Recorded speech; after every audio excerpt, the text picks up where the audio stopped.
I spent an entire week editing and working on this M1 Max 16-inch MacBook Pro while traveling in Sweden. I've used it on a plane, on a train, in hotel rooms, basically everywhere I could edit, I would. We're going to be covering all the practical stuff that is relevant for us traveling creatives. And what I'm talking about is obviously size, weight, workflow, battery life, storage space. Honestly, when it comes to this MacBook, it is top of the line. It is insane when it comes to hardware. It will exceed all of your expectations and probably your needs as well. Like, this specific model is a 64 gigabytes of unified RAM and a 2 terabyte of storage space. The screen is high quality. The colors seem to be very accurate. If you want to know anything else about the specifications, I'll put a link in the description, because in this video, I really want to focus on the practicability of using this specific MacBook for traveling.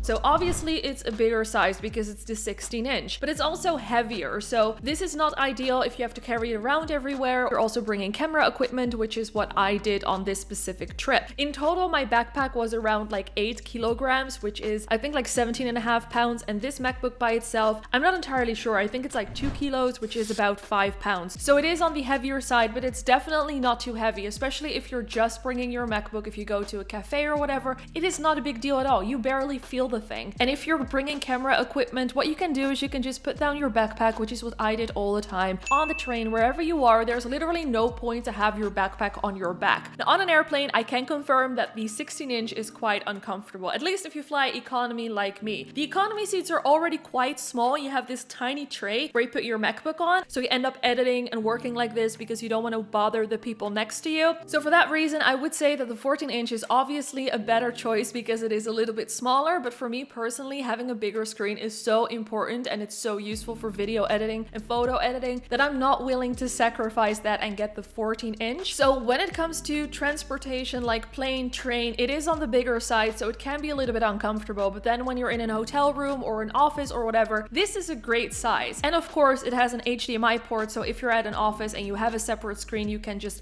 attach it through the HDMI port.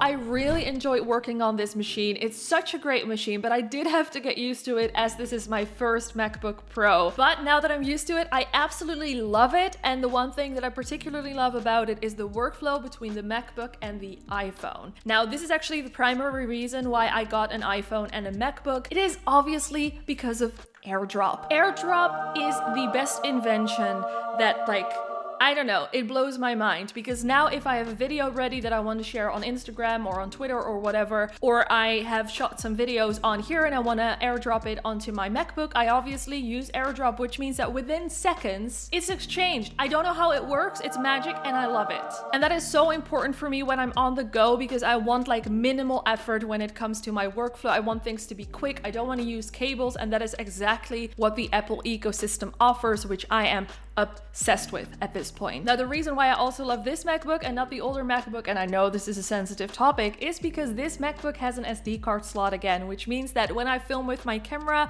I can just put in the SD card and I can get all the files off my SD card without having to use dongles, losing dongles, having to buy new dongles.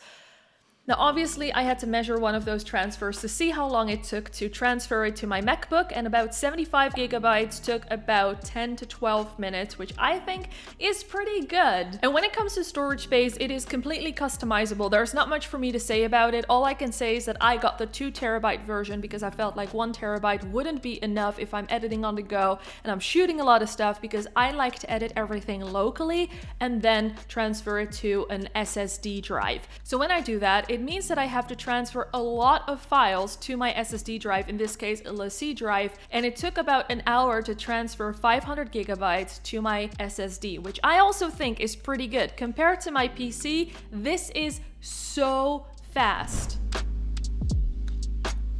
Now, the most important question that you may have is battery life, because when you're buying a laptop or a MacBook, you want to make sure that it lasts for a while, that you can do your work when you're not close to a power outlet. And let me tell you this, I'm impressed, and that is an understatement, because when I was on my trip, I often forgot that I didn't plug in my MacBook, because that is how long it would last. The M1 Max 16-inch MacBook Pro would easily give me 5 to 6 hours of editing in Premiere Pro, using Spotify, using Chrome, basically a bunch of different apps, while I had it on maximum brightness.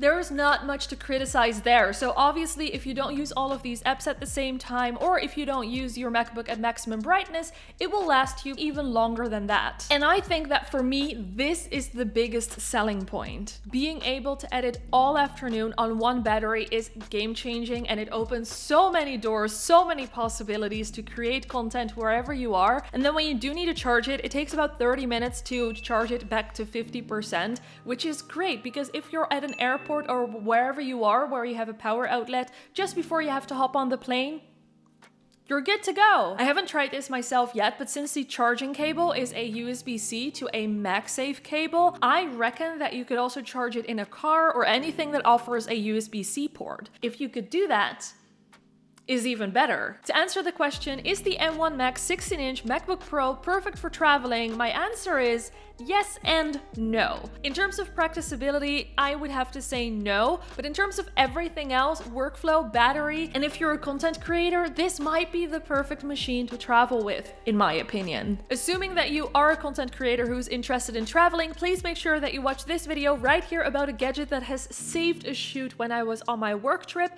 or of course watch this video that YouTube thinks is best for you. And before you go, please make sure to subscribe, hit the like button, do all the YouTube things, and then watch either of those.